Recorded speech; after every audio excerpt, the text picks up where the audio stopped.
Hey, besties and bosses. Happy Tuesday.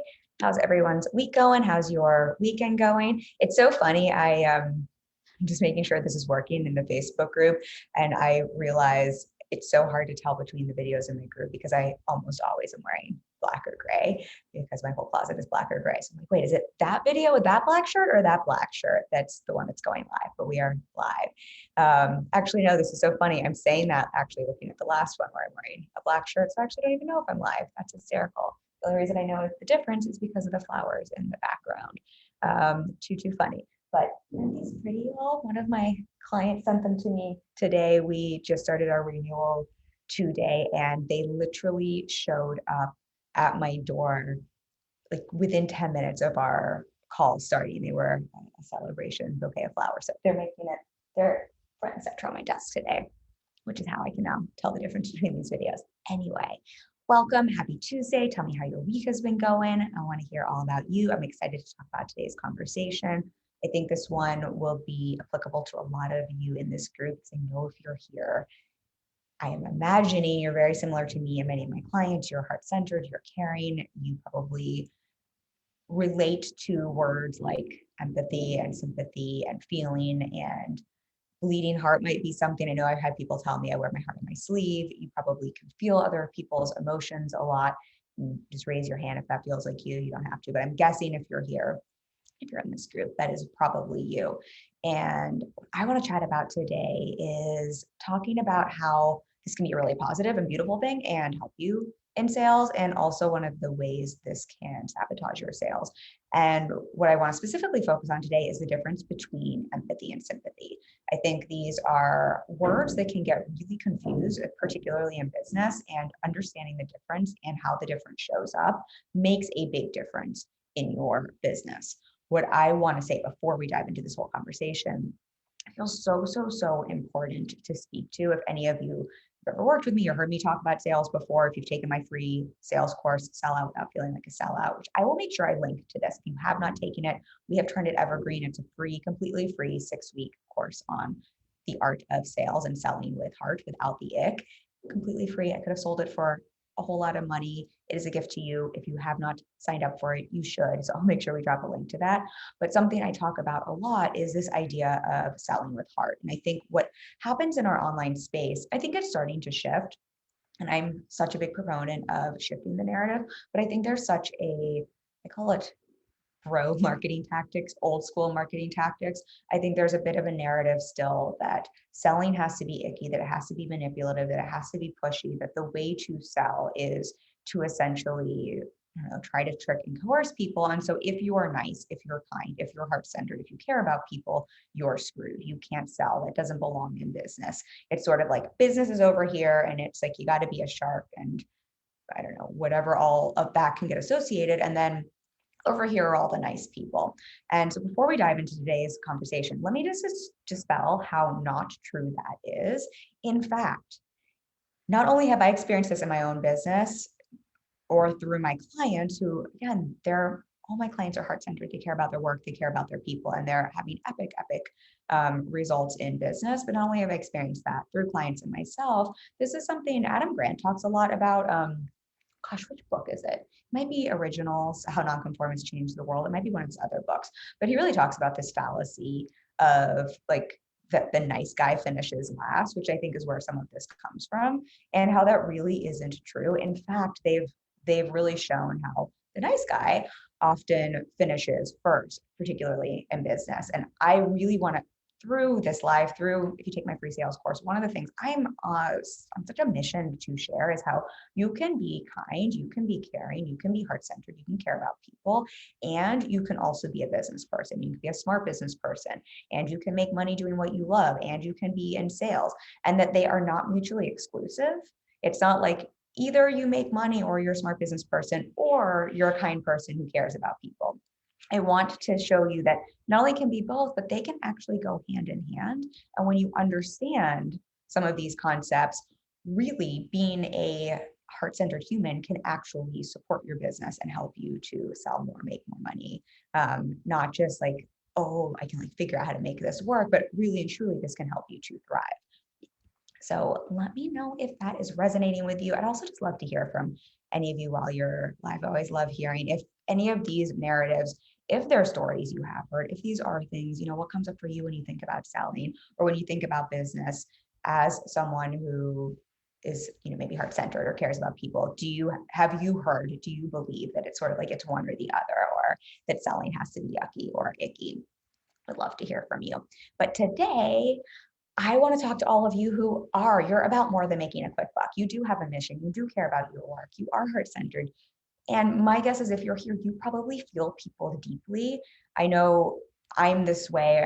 You might consider that sensitive or bleeding heart or wear your heart on your sleeve, but I know I feel people, right? Like I feel you, I feel my clients, I can feel what people are going through. And if this is you, I also know that, again, when we're talking about sales, I have just seen this with so many clients like this, how this is something that if we don't understand this difference between sympathy and empathy and kind of how to harness these beautiful, wonderful qualities as a heart-centered person, as a heart-centered human, as a heart-centered business owner, if we don't understand this difference, it can really sabotage business and sales. And I think it can unintentionally also sabotage the very mission that you're setting out in your business in the first place. So I want to break this apart, tease this apart, talk about this difference, and then give some examples of where this shows up so that you can also look at how to lean into all of that heart and also sell. So just seeing here, quiet today. Oh no, I have comments. Why is Facebook is so funny how it shows me things. Stephanie says, hi. And Heather says, what do you mean by heart-centered? I hear it so often, it's become a bit of a buzzword. Heather, that's a great question. Hey, Marie, nice to have you here. It's so funny. It really has become a buzzword. And I think one of my friends has trademarked heart-centered entrepreneurs. I have to be mindful not to use that because it is trademarked now. But I think at one point it was not at all.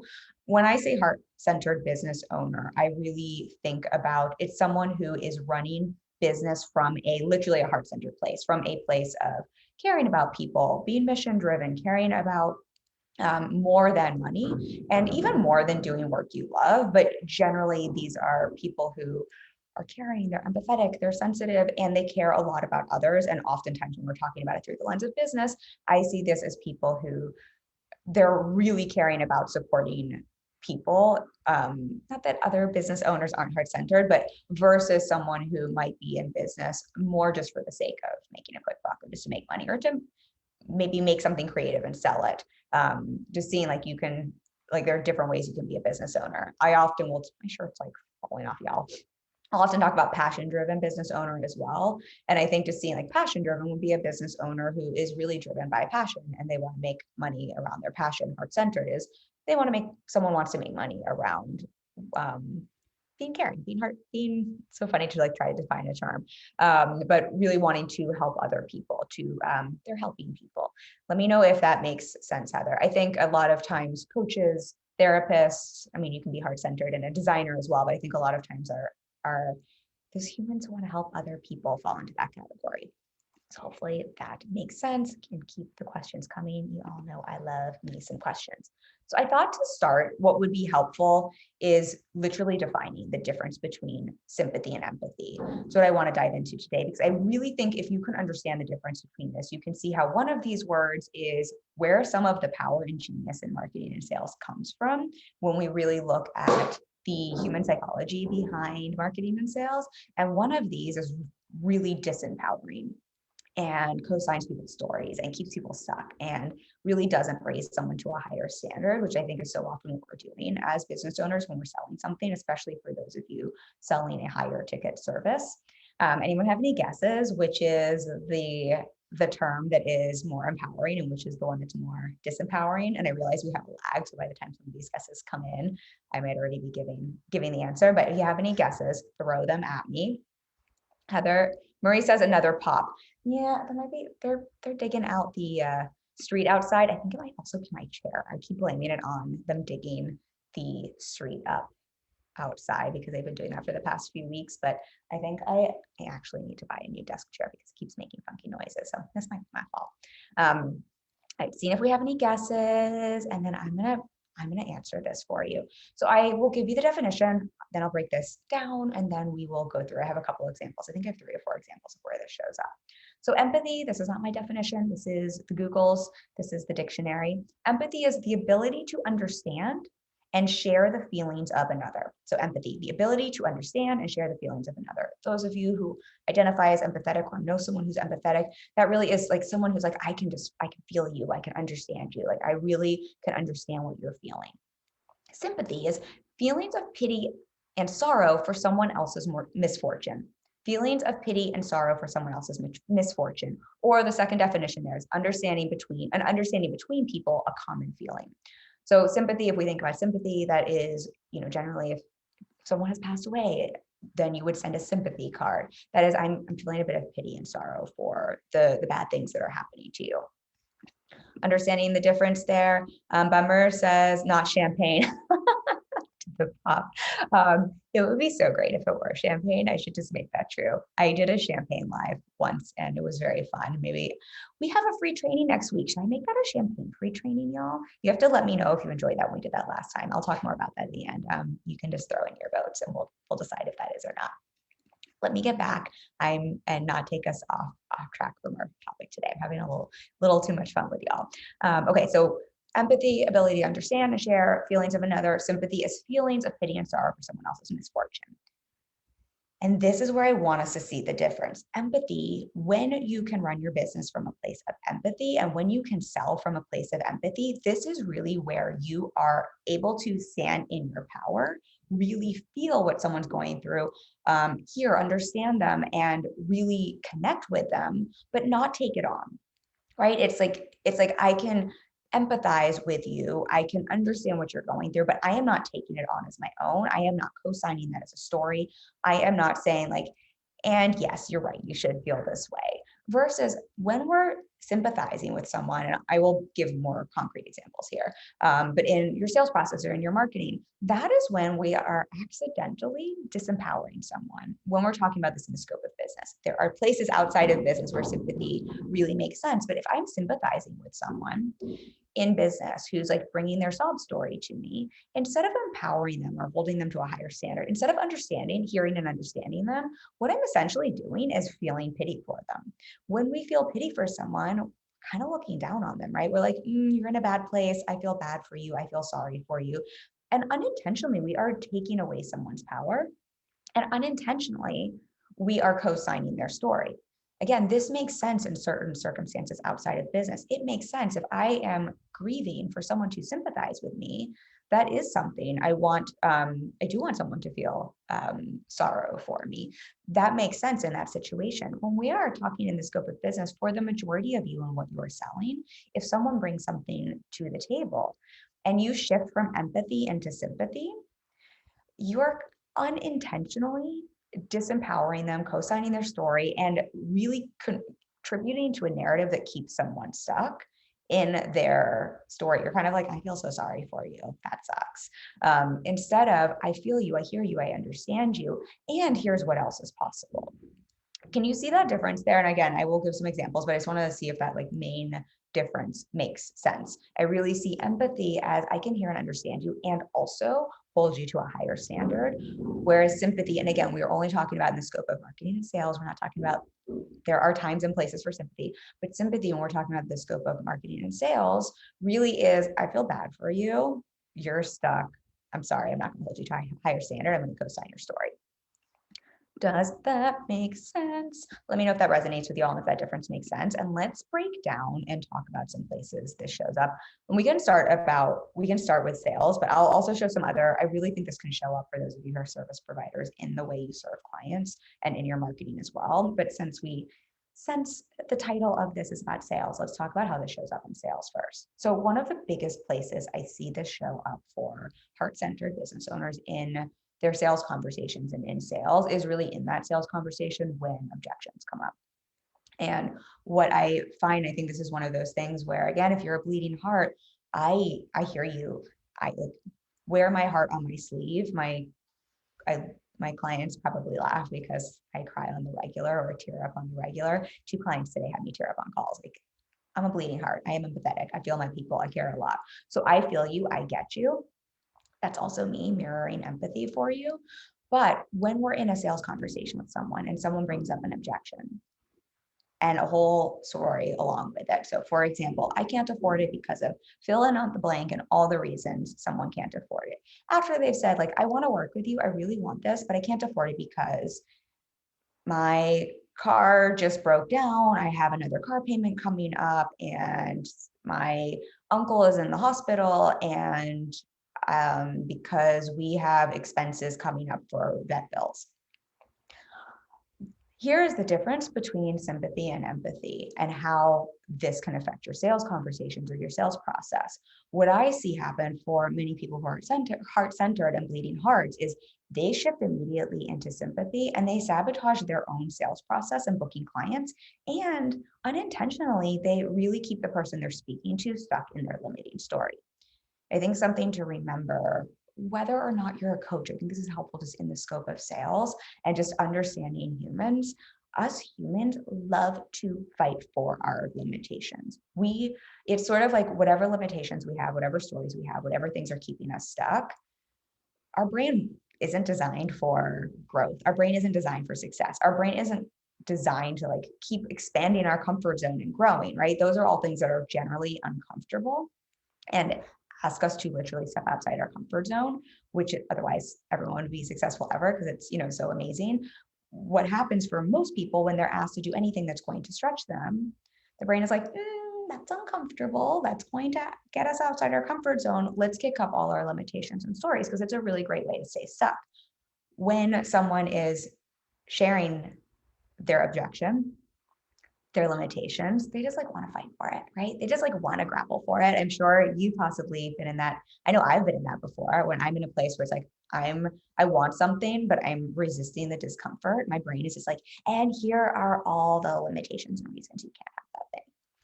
Hopefully you know what I'm talking about. When we're in that sales conversation, imagine the difference between, so someone is like fighting for their limitations. Here are all the reasons I can't. If you drop into sympathy, what you're basically doing is like, oh my gosh, like, I feel so bad for you. That's awful. That's so hard. You're totally right. You can't afford this. That's like, oh my gosh, that's like, you like feel so badly for them and you take it on and you like believe it's true and you get wrapped up in their story and take on their limitation with them. That's sympathy.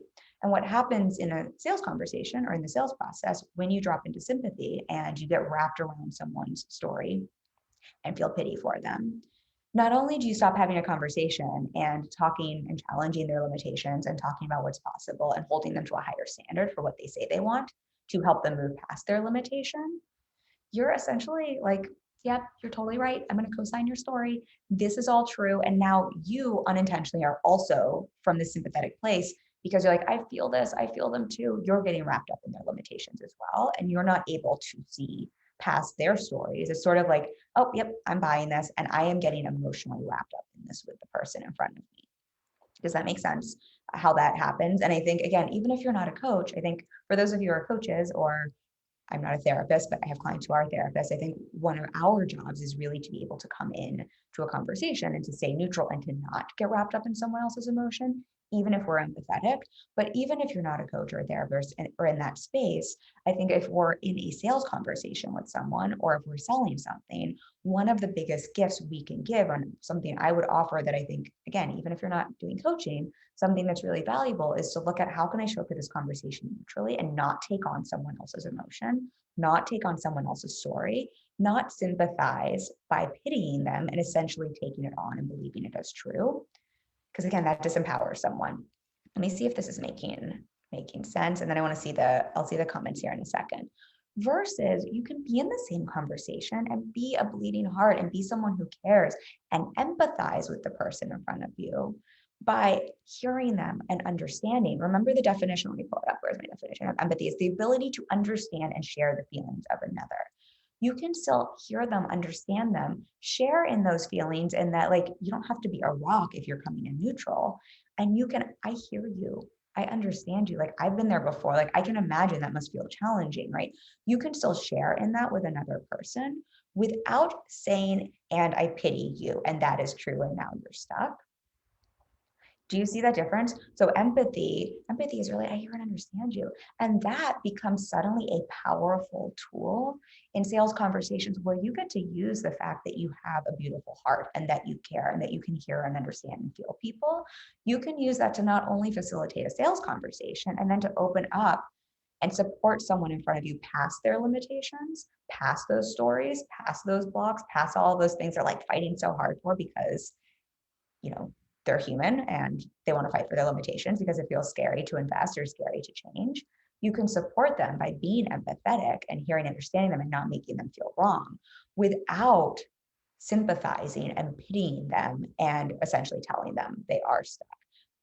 Does that difference make sense? Where you can bring emotion in either way, or bring your heart, I should say, in either way.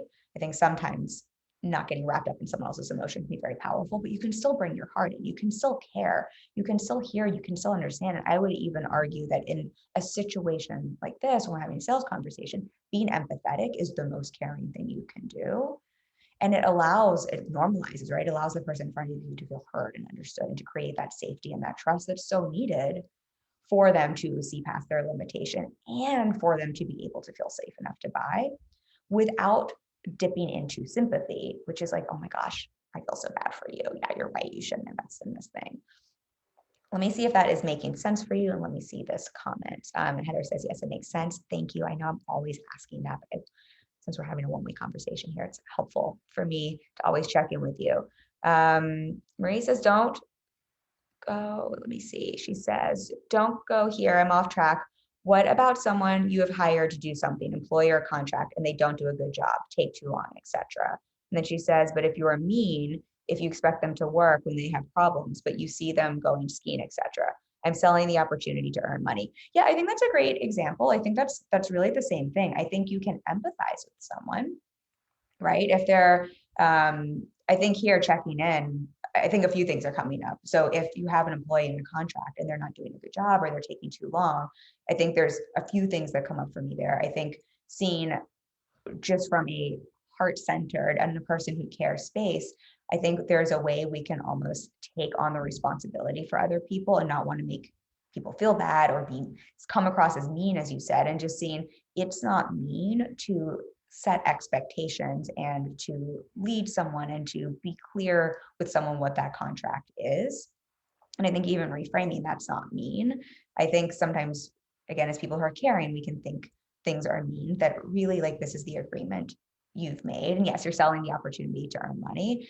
What I would say here is just noticing how sometimes if we're using the conversation here with sympathize, sometimes when we pity people or we think it's mean, what we do is we end up holding back and we swallow our words and we either don't communicate. I'm not saying this is the case for you, but I just think overall when I'm talking with clients about team stuff, sometimes what we don't realize is we're not even clearly communicating what that contract is, where we're dissatisfied, where we're not happy, where there is an opportunity to change, or we're getting wrapped around someone's story or excuse, which kind of goes back to the sympathy versus empathy thing. I think it can be easy to get wrapped around someone else's pity story or their excuse versus having empathy for something. But then also, again, if you're selling the opportunity to earn money, very clearly communicating where it's like, and I can hold you to a higher standard. I can empathize. I can hear and understand where you're coming from. I can even hear how that might be challenging for you. I can get it. And I can also hold you to a higher standard, which in this case would be do your job, show up for your contract. I'm going to hold you to that standard. Does that answer the question, Marie? I want to make sure I was understanding your question correctly. And any of y'all, let me know if you have any other questions. I'm just seeing here. I don't think there's other comments, but they sort of kind of collapse on me sometimes. So I think that's one of the biggest ways I see this difference come up. I think the way that Maria is describing in terms of team or in terms of employees can be another. I think that's a great example just in terms of places where like bleeding heart and just feeling people where that can show up. And we talked about this on some last week's live, maybe 2 weeks lives ago, where we were talking about leading team members instead of managing them. And I think this goes back into leading team and seeing even with team, same idea applies where if you're leading a team, you can still lead with heart. You can still bring heart to your business and your leadership style, you can still have empathy. I've most of my team members have been on my team for a long time. They've had various things go on, on in their personal life that I have tons of empathy for. And I can still lead them and hold them to a higher standard and not essentially have sympathy where I'm like, and I'm going to pity you and I'm going to think you can't change and I'm just going to make this okay. Or I'm going to make that a reason where I'm not going to then speak up. I'm going to get so wrapped around your story and your excuse. I've never had that with my team, but I'm just thinking of an example where it's like where I'm just going to get so wrapped up and believe it because I pity and sympathize with you instead of I can hear and understand that, and I can know something else is also true that I want to speak to. Just say in here. Okay, Marie says yes. Perfect. Another place, I think this shows up often, a place you can be mindful of this for those of you who have a bleeding heart, a big heart. Again, we're talking about the sales process. I see this come up a lot in the back end of the sales process when we're looking at things like pricing, but also looking at things like the follow-up process. So again, just starting to notice what people are saying to you, whether it's an objection or just going back and forth and navigating things with someone else, noticing if you're dropping into sympathy or empathy in your response and in your approach, and what the difference that does for your result, but also how that either supports or disempowers the person you're speaking with. So what I find, if we look at something like pricing, for an example, what I find sometimes people do, even when they're choosing pricing or sharing a price, instead of coming from a place of empathy where it's like, I can understand where people are at and price from a place that makes sense for my business, but also that makes sense for where people are at. People will sometimes come from a place of sympathy and pitying others and thinking people can't afford them, or like kind of getting into that place where it's like, I'm going to pull this definition again because I think it's really feelings of pity and sorrow for someone else's misfortune, like, and really creating a story about people even before they've ever talked to them, because, and this is the nature of us as feeling people, it's easy for us to tap into that. But then this can create a narrative that literally will determine someone's price point, and or if they will even share their price point. You don't have to out yourself, but I know everyone has done this at some point. When you have a price, like this is my price, and then you get on the phone with someone and you start sympathizing with them instead of empathizing with them, and before you've even had the conversation, you basically changed your price in your mind, so that when it comes time to share your price point, you've made up a completely different price or a special discount, because you have, again, before even anyone tells you their objection or a possible sob story, you have decided ahead of time for them that they're going through misfortune, that they're having a hard time, you're sympathizing, and you change your price point. You don't have, no one has to out themselves, but I know everyone has. I know because I hear it from clients all the time. And I know my first year in business, I absolutely did this. And so I think it's just a really interesting place to see how often this difference can show up for us, and just noticing, oh, isn't that interesting? I am sympathizing. And I'm shortchanging myself, and I'm shortchanging the person in front of me. I'm not even giving them a chance to tell me, to say my price and then to tell me what's going on with them. I'm not allowing for them to even have the opportunity to raise themselves to a higher standard to invest through my work or through my service. I'm just deciding ahead of time they can't handle it. And then there's another place just to check in with, are you leaning into that sympathy? And is that sympathy? Is that pity? Is that like deciding someone has misfortune or something like that? Are you deciding ahead of time and literally using that to change your price point before you even share it? And similarly in the follow-up process, I see this happen a lot of times. Clients will go back and forth. We'll chat between calls, or we'll look at what's going on in their sales process, and we'll talk through things like follow-ups. And I see sometimes this is a place either clients are pulling back or not wanting to follow up, again, because the sympathy part, right? This is where it's like they're almost taking on someone's story, or they're taking on something like what someone's telling them, instead of being empathetic and hearing someone, but also literally hearing them, which is usually like, I'm interested in this, and they need to, move through whatever is going on, and following up from this place of empathy and seeing their strategy and process through. I find it's very easy in the follow-up process to wrap into sympathy, which either has you shut down the sales conversation, not follow up anymore, right? Because you get wrapped around someone else's story, or follow up in a way that really just disempowers the person in front of you. Again, unintentionally. I know no one is ever intentionally empowering someone in front of them. Or speak to things where it's like they're not having the conversation that makes sense in the follow-up. It's we've talked about this in other live, and I talk about this in Sell Out Without Feeling Like a Sellout, but really looking at what's the thing under the thing. When someone says they want to invest in your product or service and they have an objection coming up, instead of leaning into that in the follow-up process, when you're wrapped around sympathy, it's like, I pity them. I feel bad for them. I couldn't possibly speak to this thing. I couldn't possibly have a conversation around this. That would be, I think this is kind of where what Marie was talking about, even with an employee, where it's like, that would be mean. It would be mean for me to say this, instead of looking at how actually that's really not empowering the person in front of me. If I come from a place of empathy, I can hear them, but let me actually hear and understand them. Let me see if I can actually understand what's going on. And if we think about that, that means let me lean in and have a conversation here and find out what's really going on in the follow-up process. And let this be a process that supports both of us to find that thing under the thing and have the conversation around that. Does that feel clear to everyone here? Marie says, Stephanie, such a squirrel moment right now. I love the flowers on the table in the back. You mean squirrel because you're noticing that, Stephanie. Stephanie, you probably missed at the beginning. Aren't they beautiful? One of my clients sent them to me, and it's a client who just renewed, and we had our first renewal call today. They literally showed up at my door 10 minutes before our call. So talk about, I don't know how she magically did that. Talk about timing. Isn't that so sweet? They're beautiful. They make me so happy.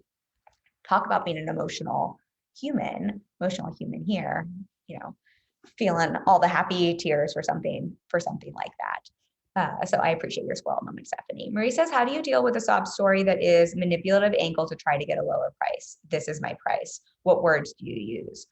I'd love to hear more what you mean with a manipulative sob story. Honestly, I'm a big believer in transparency. I think if I genuinely thought someone had a sob story that was intended to be manipulative, I mean, my price is my price. I don't change my price. So I think that's one thing I've just made that decision ahead of time.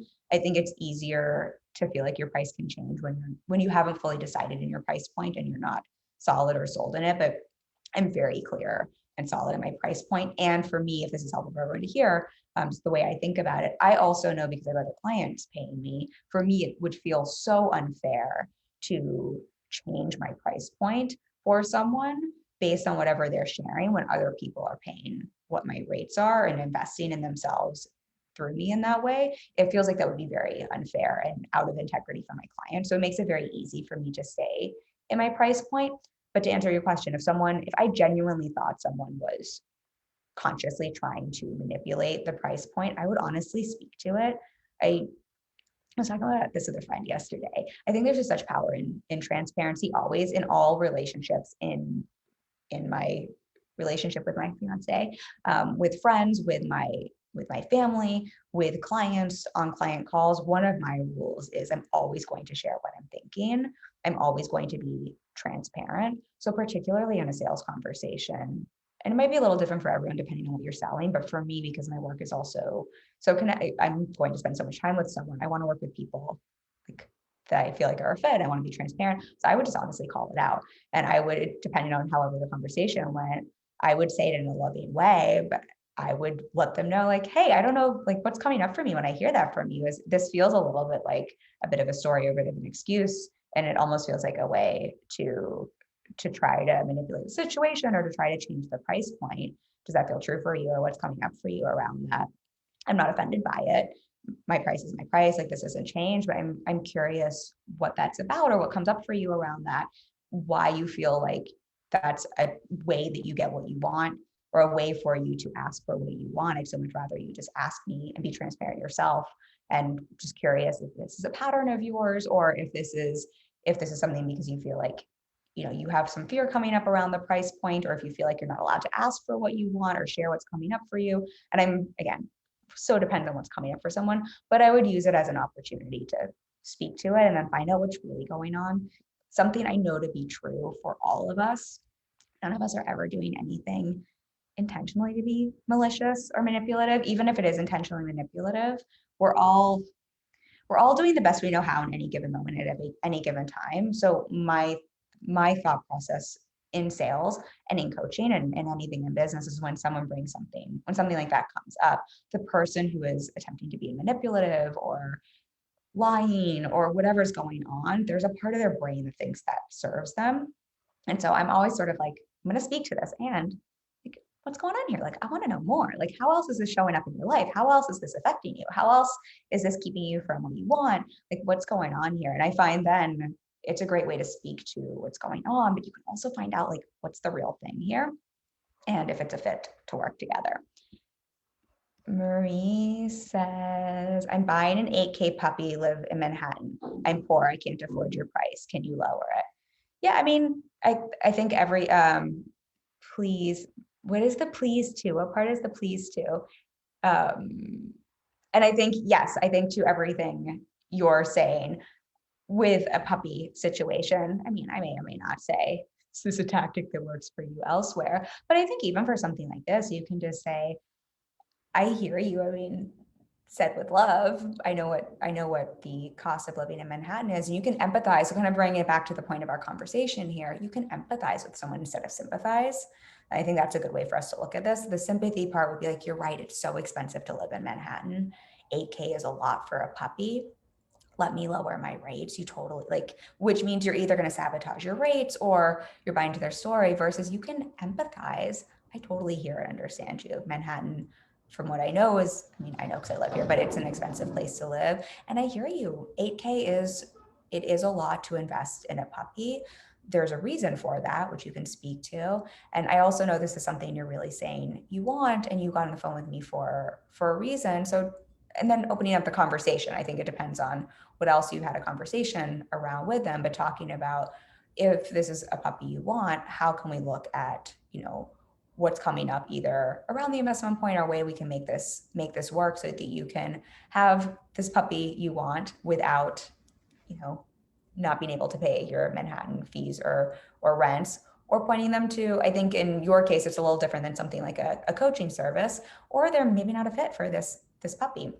And I think this is kind of a side tangent, but I think there's something really interesting. People want what they can't have. And I think there's something really interesting for everyone, whatever you're selling, when you're willing to say, like, have the conversation with someone, but when you're also willing to say, maybe this just isn't for you. That's fine. This is expensive, but worth it. I've said that to, not in those words, but like, I know my coaching, for example, is expensive, but worth it. And it's also okay if someone doesn't want to invest in my coaching and doesn't want to pay those fees. I'm not changing my fees though, because I very much know it's worth it. And I also know when people invest in themselves at that level, they show up for themselves differently. They get different results. Like there's a lot that when people make that decision for them, same with a nice pup, a high-end pure breed puppy, or anything for anyone who's ever bought something really beautiful that's been expensive. What happens when you go through the thought process of spending more money on something? You don't have to buy that thing. You don't have to think it's worth that amount. But when you buy it, you have to like show you care about it more. You love it more. You like pride, like you show up for, I'm trying to think of if I had any good examples, like sitting around. My laptop is probably a good example. I have a nice laptop because and Mac does not give specials on laptops to my understanding. They'll let me know if they do. But because I paid for an expensive laptop, and because I had to go through the thought process when I needed a new laptop, I'm only using this as an example except I'm going live on, it's in front of me. I had to go through the thought process to invest in my business and myself at that level. I treat this thing so much nicer than I would if I had spent like a few $100 on it. I care about it so much more. I have a nice carrying case for it. I treat it better. Like I believe that it works for me better. So I think there's something there as well for everyone to play with. I think there's like just remembering that there is something to be said for people making that investment in themselves. I know we're a little off tangent here, but when you're not sympathizing and buying someone's story and you're empathizing and you're also willing just to say, and this is the price.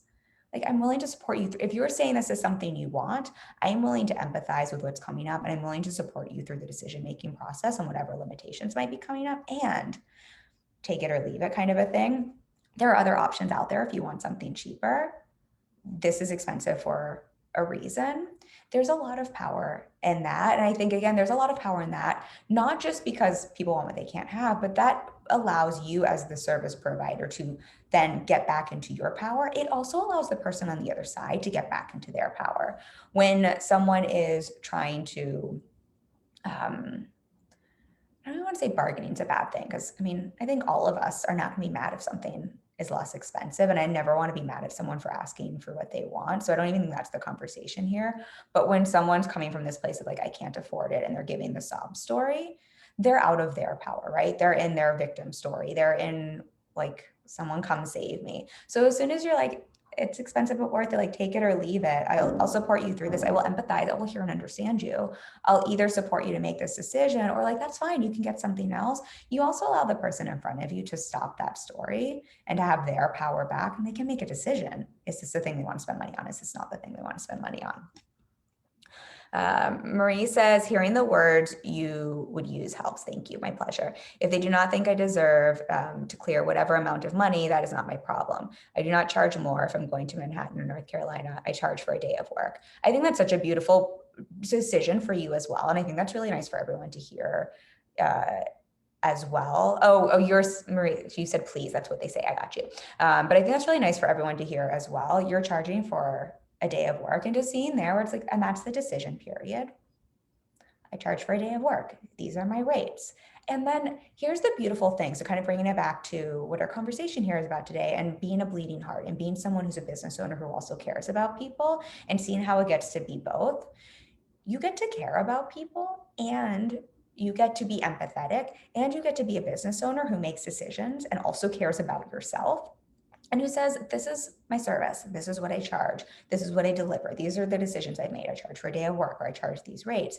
And then I think when we talk about selling and marketing, what I believe really becomes heart-centered, and where you get to bring in so much heart too, is then seeing where you're not there to convince or manipulate someone, but that also means you're not there to sympathize and caretake someone and people please someone. You're there to be the service provider, offer something, and then support someone to make a decision to move towards what it is they want. And you can do so in a beautiful way that is caring and that is empathetic. But if someone says they want something, you support them to make that decision. If someone says they don't want it, that's great. You've made the decision and have the boundary around your business. And I think to see like, and it can be just as heart-centered to like, if they don't want it, that's like, that is fine. And then we don't convince or manipulate them. And I think that's where you can see, hopefully this makes sense for everyone, where it's like, this is a way where it's like, you get to hold those boundaries, you get to decide those things, you get to show up that way in your business, and you can still come from a very heart-centered place. And part of what is being heart-centered is just really seeing, you kind of hold what's yours and hold the boundary around what's yours in your business. And then you get to give the decision-making power, you get to give the power back to the person in front of you. Instead of, I think it's almost like when we're like trying to figure out how to get someone to buy from us even when they don't want to, or manipulate them, or like figure out how we can like not be mean, or all of those things, that's when we take the power away from someone. And so I think just seeing, even with something like, I charge for a day of work, you want this or you don't want this? If you want this, let me help you figure out how to do this. If not, that's cool. That just puts the decision-making power right back on the person in front of you. And that is, I think, the most heart-centered thing any of us could ever do. No one wants to have their decision-making taken away from them.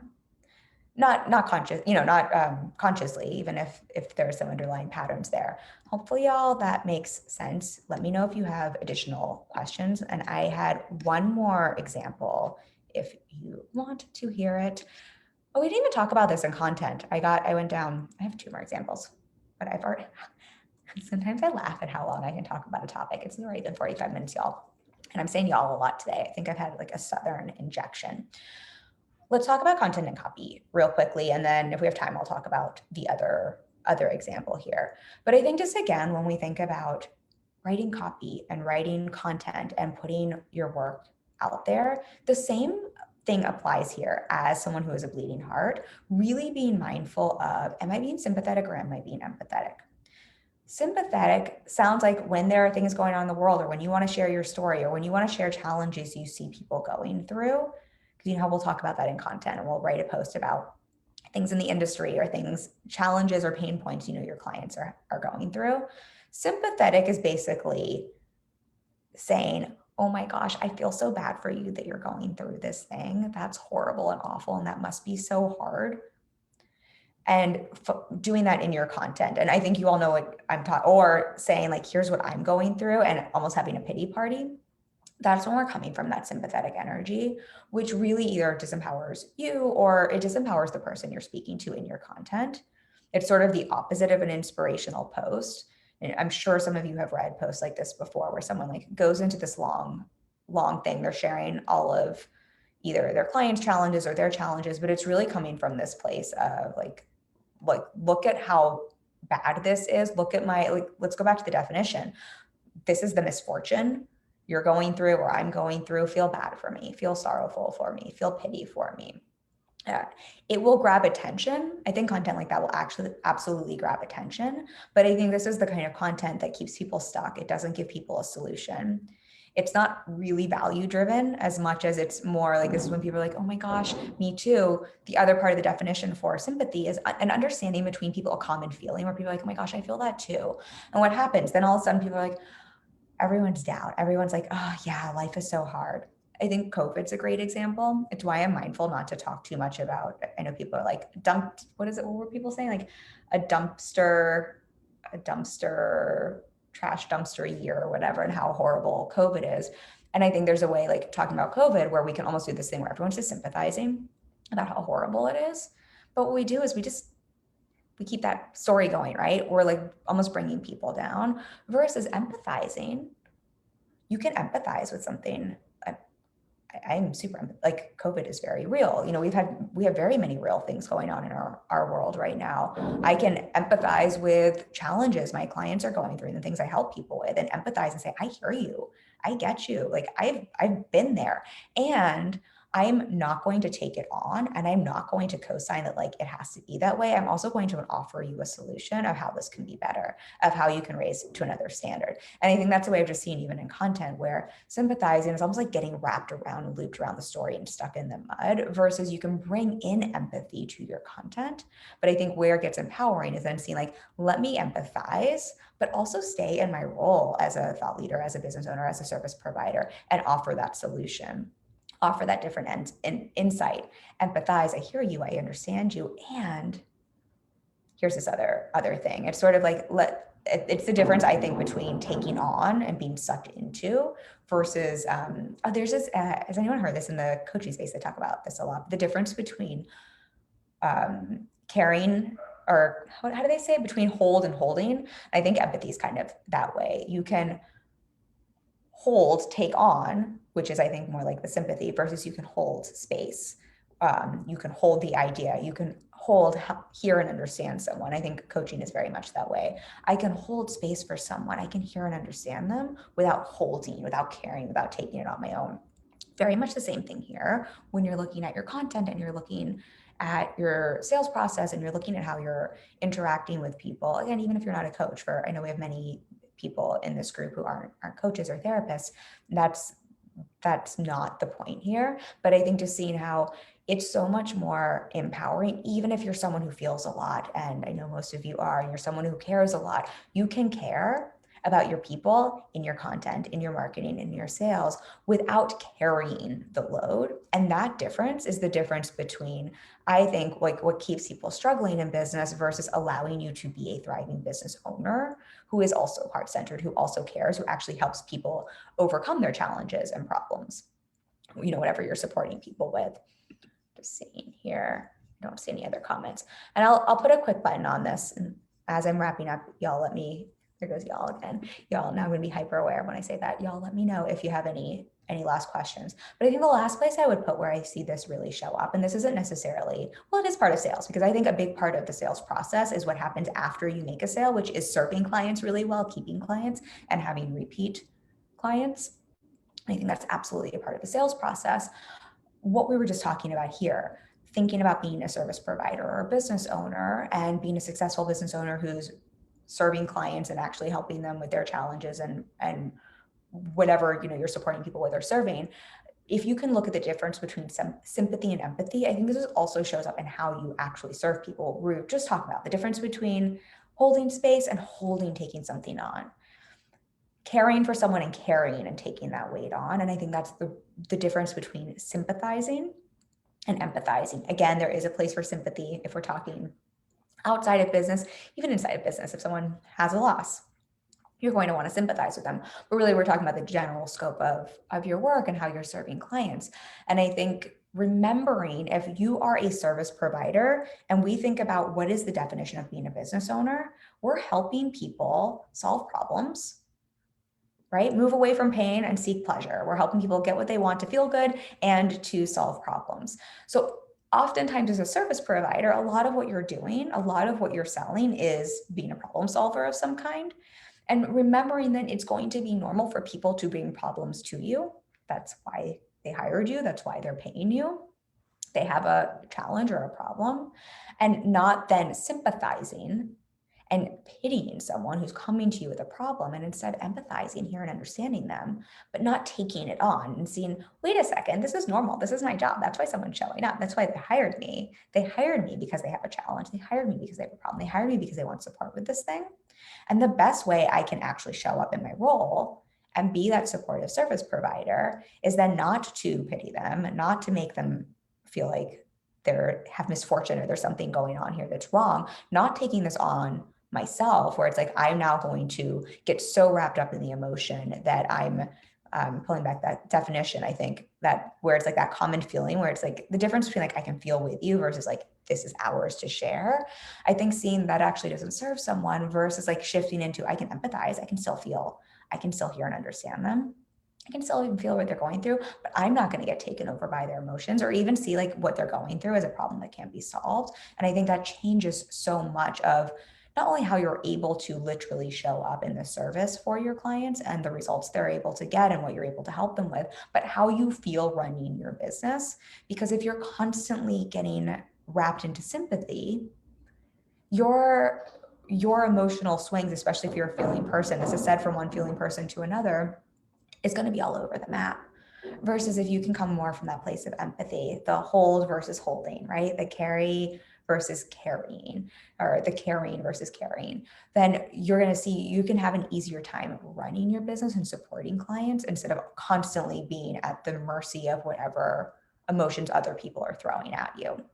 So I hope that was helpful for you. I think this is one of those concepts for me has been really helpful and just a way to think about business, to think about being a business owner, to think about how can you be someone who is caring and heart-centered and also be a business owner and a service provider, not only sustainably, like create sustainability in your business, but also help other people to achieve the results they want and to really get out of, I think there's just unintentionally, I think we can bring bad patterns, personal patterns into business, and to see how we can leave those things aside and really show up to, yes, care for people, yes, be feeling, yes, be bleeding hearts, yes, wear our hearts on our sleeves, yes, all of that beautiful thing, and be emotional human beings, but do so in a way where we're empathetic instead of sympathetic, where we're empowering the people in front of us and supporting them and holding them to that higher standard instead of essentially co-signing their stories or unintentionally disempowering them.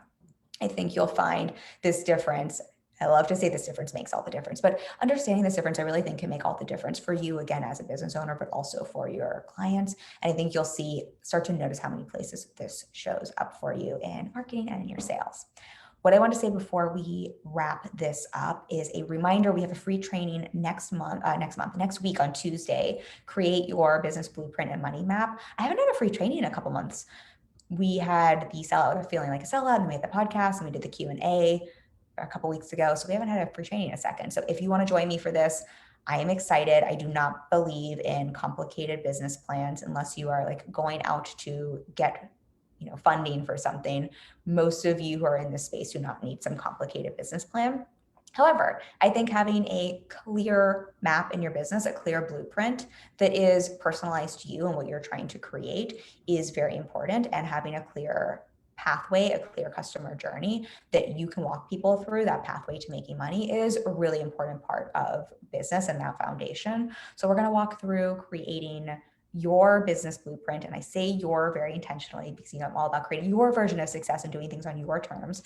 So we're going to walk through how to create that for yourself and that literally that map to making money in your business. I have a way I approach this. I don't think I've seen anyone else approach it this way, unless I've done this training before, unless someone ripped it off. But I have a slightly different way I think about this approach that I think will be just an interesting way to look at this in your business. So I hope you will join me. I will drop a link for that. I always love the trainings, completely free. And I just saw my OEM sent the workbook, where we have a workbook. We've got a fun flow chart in there for you. So snazzy workbook if you sign up for a playbook as well. So I hope you will join me for that. That'll be next week. And then all of you watching on the replay, drop any questions you have for me about today's topic. I love you all so much, and I will see you next Tuesday. Bye.